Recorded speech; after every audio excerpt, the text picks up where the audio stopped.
Buenas tardes, soy Joel Alexander Rivas Corrales.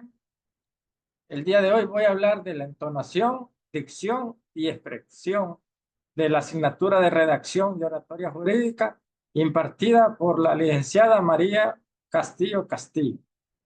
Entonación.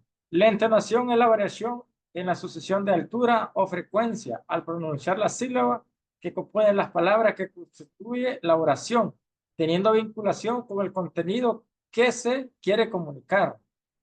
Dentro, dentro de la entonación encontramos ciertas características, por ejemplo, tonos ascendentes, tonos descendentes, tonos planos y variación en el ritmo y la intensidad.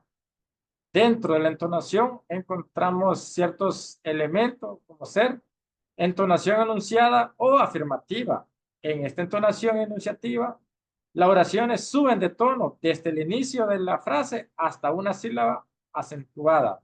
Entonación interrogativa. La entonación interrogativa se puede caracterizar por una elevación de la voz por encima del tono normal desde la primera sílaba acentuada con un descenso posterior hasta la penúltima.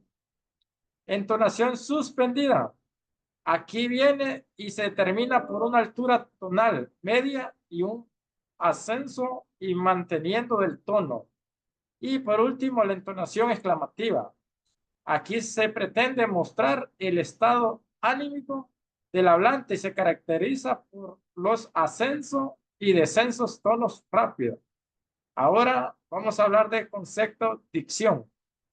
La dicción es la manera específica de hablar.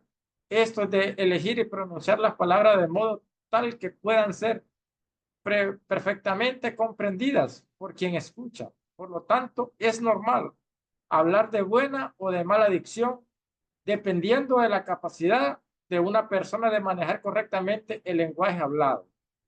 Dentro de la dicción encontramos ciertas características. Por ejemplo, empleo de las palabras correctamente, pronunciación adecuada, acentuar correctamente, respetar las pausas, evitar muletillas como, ¿verdad?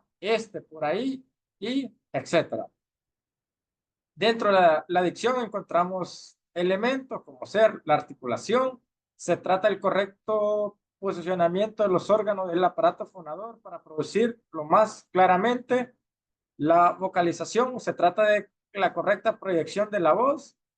La entonación se trata del uso correcto del tono o la musicalidad de la oración. Ahora vamos a hablar de la expresión. La expresión es una declaración de algo para darlo a entender. Puede tratarse de una locución, un gesto o un motivo corporal. Dentro de la expresión encontramos ciertas características, por ejemplo, la fluidez, las palabras se pronuncian con naturalidad, está la claridad, el hablante transmite sus ideas, la adecuación, el hablante elabora su mensaje, coherencia, aquí se produce desarrollando un tema de forma ordenada y por último, la seguridad, aquí el hablante transmite confianza a través de su voz. Y dentro de la expresión encontramos ciertos elementos como ser léxico, estructura, recursos retóricos. Esto ha sido mi presentación. Muchas gracias.